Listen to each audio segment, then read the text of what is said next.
We talk here at Nomad Capitalist about the benefits of reducing your business taxes to grow your business, keep more of your own money, go where you're treated best. But that is not the only part of a business offshore plan. Today I'm going to share with you 3 different things to consider about why you should move your business overseas, even if you yourself are not moving overseas.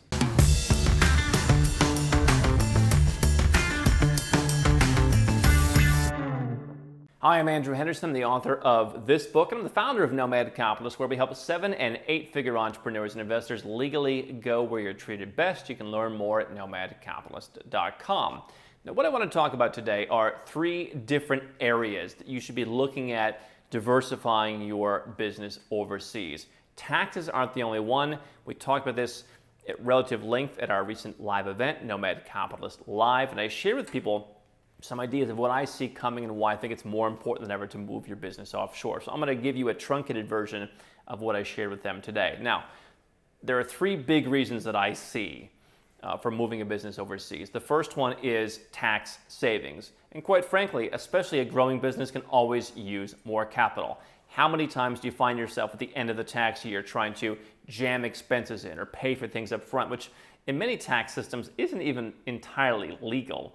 But you're trying to jam stuff in to get maximum deductions. Imagine you didn't have to do that. Imagine you could run your business organically and you made every decision organically because the taxes didn't matter because it was 0 or 2% or 5% or 10%. I know so many entrepreneurs who are not the ones that are being bullied in the Western media by the Western politicians who are paying 40, 50, in some cases even close to 60% in tax. That's money that can't go back into the business. And so obviously if you move your business to Dubai, that's a great first step. Now, we talk about my tax-friendly quadrant where for most businesses, you also need to move, or someone from the business at least needs to move, and then we can start to talk, right? You're sitting in Canada, running a business in Hong Kong is not really going to help because Canada is going to apply all kinds of tax rules to that. It's going to be a controlled foreign corporation, all kinds of other things. But if you can follow my tax-friendly quadrant, which we've talked about in other episodes, you can move your business, you can dramatically reduce your taxes, and that means you can then grow the business with tax savings. It also means what I see in many cases is people then say, there's a feeling, sometimes you don't even notice it, but I've seen people who've said, oh, ever since I went offshore with you a year ago, Andrew, my business is up 30%. I said, why do you think that is? They said, I just feel more comfortable. People have come up to me and they've said, you feel much more calm since you left the U.S., since you expatriated from the U.S. Those different occasions each have helped to calm me down. Imagine how uncalm I was then. Number 2 thing that you want to consider is how do I hire overseas? Now, there's a number of reasons why you might want to do this. I talked about Robert Kiyosaki's keynote at Nomad Capitalist Live, where he said you have 3 days to be somewhere else if everything hits the fan. And one thing that came to my mind as an entrepreneur is if all your employees are in one place, what's going to happen if they are somewhere where it hits the fan? So I think diversification is important. I think as our company's grown, we've set up people in different places for different reasons, to get different residence or citizenship benefits, or to get different tax benefits, or just because the people are good. So diversifying your employees around the world is good. I'll tell you what I also had. I had a gentleman come to me. We've been working together for several years, off and on, and he said, I got some letter from the unemployment office. I got to do something for a guy that left 10 years ago. He said, basically, he's a very high-level entrepreneur, super high-level. He said, I'm an unpaid slave for the government. There's constant forms that have to be filed. In places like the United States, there's constant risk of litigation. I mean, it seems like some of the stuff that I read in the U.S., it seems to go too far. It really gets taken too far. I remember growing up, I had a family friend who, when I was about 15 years old, we went over and saw like an 800-unit apartment complex that he owned. And he said, Andrew, there's 2 places you'll always lose in our court system. Number 1 is housing court. These people, they don't pay their rent. I got someone who doesn't pay their rent. They bang up the place. I take them to house. Forget it, you lost. The other thing is employment. Forget it. The employee is always going to win. And, it's not entirely true, but it's not far from the truth. And I think that one of the benefits that the gentleman that I mentioned, as well as many other people realize, is even if you're going to stay in your home country, you can still hire people overseas. That may require setting up a structure, or there are countries like the Philippines, Georgia, Armenia, where you can have very lightweight freelancer relationships that are very tax advantageous for both you and the person working for you. And so, starting to build your team overseas to lower costs, to improve diversification, asset protection reasons, all kinds of, plus unique talents. I think it's definitely something that you want to look at. And so if you're running a big business, we're now building out a team in Dubai. We have great talent, C-level talent, just below C-level talent from all over the world. It's a great place as our company continues to grow. We need more leaders. And so that's a place that we would go. Or Singapore, we've helped some people go.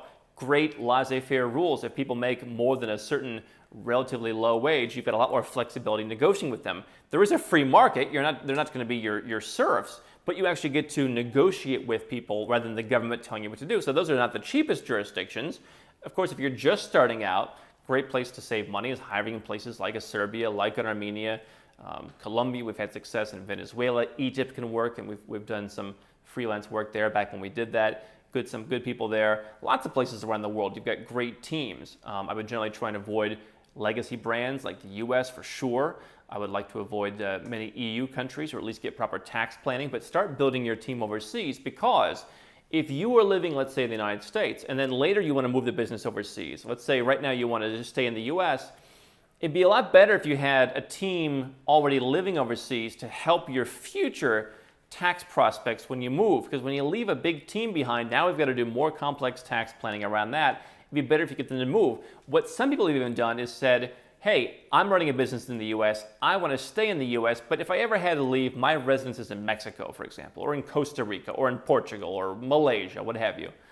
Some of those countries, perhaps with the exception of Malaysia, are relatively lightweight and relatively affordable to where you could go and say, all right, hey team, who among you wants to go and move to Mexico? I'll pay the bill. You'll reduce your cost of living. Potentially in some of these countries you can get a tax incentive. You can get tax incentives in your home country and the taxes are lower or non-existent where you're going. It's a win-win-win. And then you can get your current team. You don't have to fire anyone necessarily. Most of us don't like getting rid of people, but that's a great way to say, okay, I may be offshoring myself in 3 years. Let me start offshoring my team. And that may not mean necessarily hiring overseas. It may also mean future hires overseas, but anyone in the current team offering incentives for them, paying the bill to get them out. You will be happy about that later. Another reason you'll be happy about that is I see the government in the Western world, or the US in particular, so much bullying and shaming of businesses.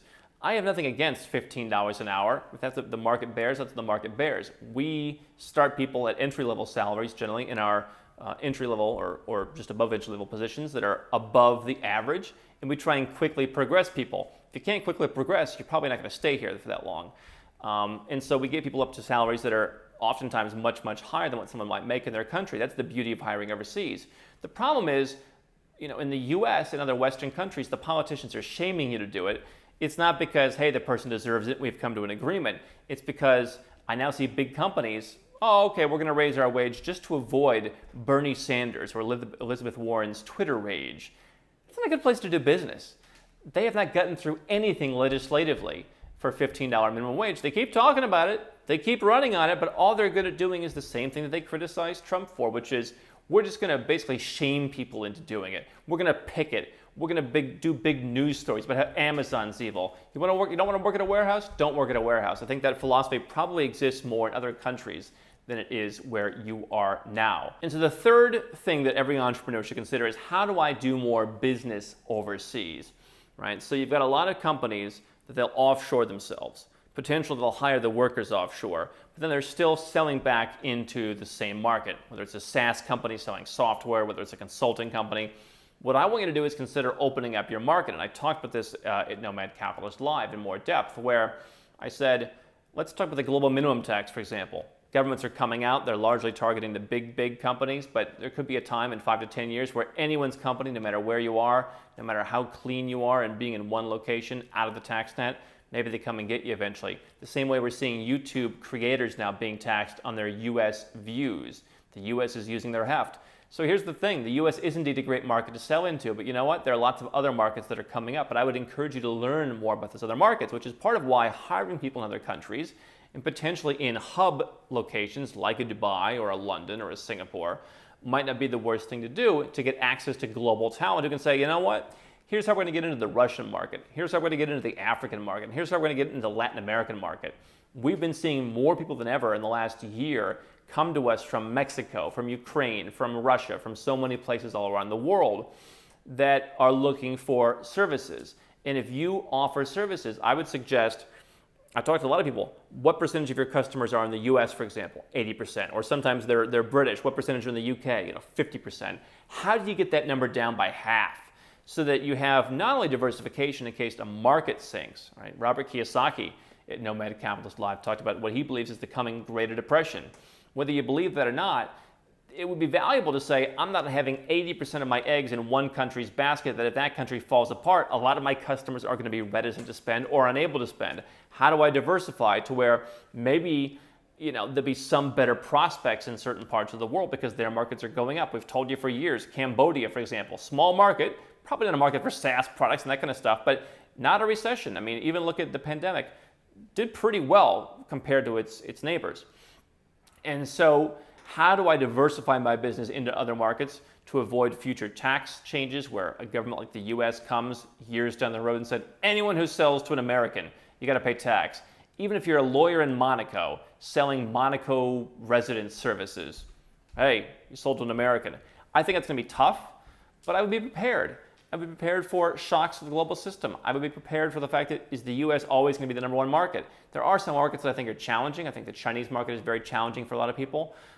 But find the markets that are open and where you can expand your business, and don't only focus on how do I expand my business from a tax or from a risk perspective. So those are three things that I think everyone should be considering in your business. How do I offshore it?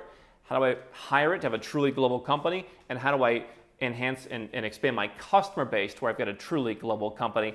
That's the name of the game. And that means now you are totally unable to be touched in a substantial way by any one country's crazy policies. How can Nomad Capitalist help you? 4 ways. Number 1, subscribe to our channel and click the notification bell to make sure you get our new video every day. Number 2, get a copy of Nomad Capitalist, the book. You'll learn a lot of my personal experiences over a dozen years of studying this stuff, as well as exactly some of the strategies that you can use to build your Nomad Capitalist plan.